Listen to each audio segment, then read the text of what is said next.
Bonjour à tous, au sommaire de ce mardi, Renault propose sa Zoé à l'achat, Bentley dévoile sa monture pour Pikes Peak et le marché automobile français au beau fixe. Avant cela, on parle du système eCall.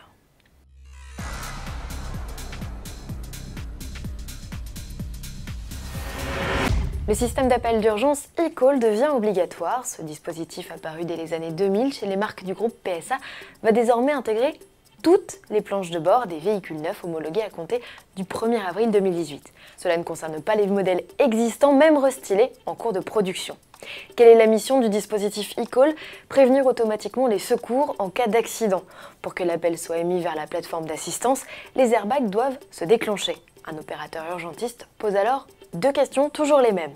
En fonction des réponses ou non des occupants, les secours sont envoyés sur le lieu de l'accident grâce au dispositif de géolocalisation. Si un automobiliste est témoin d'un accident, il peut déclencher de lui-même le dispositif en appuyant sur le bouton SOS. Le système d'appel d'urgence eCall doit permettre de réduire le délai d'intervention des secours. Il permettrait de sauver 2500 vies par an en Europe. Fini le fil à la patte entre Renault et les futurs acheteurs de Zoé neuve. Le constructeur propose désormais sa citadine électrique à l'achat. Comprenez qu'il n'est plus obligatoire de louer les batteries du véhicule comme cela a toujours été le cas en France depuis le lancement du modèle en 2012. À compter de ce 3 avril, moyennant 8 900 € supplémentaires, les acheteurs de Zoé peuvent devenir intégralement propriétaires de leur véhicule. Le prix de base du modèle démarre alors à 32 600 €. Ce tarif s'entend hors bonus écologique. La formule initiale de location reste toujours proposée, mise à prix 23 700 €. Le prix des batteries, lui, oscille entre 69 et 119 € par mois, selon que vous choisissiez de parcourir 7 500 ou 20 000 km par an. En bref, le marché automobile français au beau fixe, le nombre de ventes progresse en mars avec 231 110 immatriculations. C'est le troisième mois consécutif de hausse grâce notamment aux excellents scores des constructeurs français, plus 14,4% en mars selon les chiffres du Comité des constructeurs français d'automobiles. Sur le premier trimestre 2018, les ventes de voitures particulières ont augmenté de 2,9% à 556 849 ventes. La Renault Clio 4 reste l'incontestable leader avec 5,8% de part de marché devant la Peugeot 208.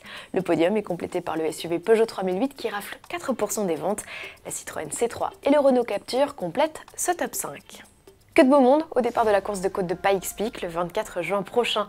Tandis que Romain Dumas, triple vainqueur de l'épreuve, sera au départ à bord d'un prototype électrique Volkswagen, on apprend que Rhys Millen, doublement titré en 2012 et 2015, sera lui aux commandes d'un Bentley Bentayga. Le bolide, dont le W12 de 608 chevaux n'a pas été modifié, a juste été dépouillé pour recevoir arceau de sécurité et siège baquet. Avec lui, le constructeur espère établir un nouveau record dans la catégorie des SUV. Rhys Millen devra venir à bout des 156 virages en moins de 12 minutes et 35 secondes, l'actuel temps de référence, ce qui signifie donc rouler à une vitesse moyenne d'au minimum 96 km/h. Le pilote néo-zélandais de 45 ans dit déjà avoir été ébloui par les performances de ce mastodonte. À demain.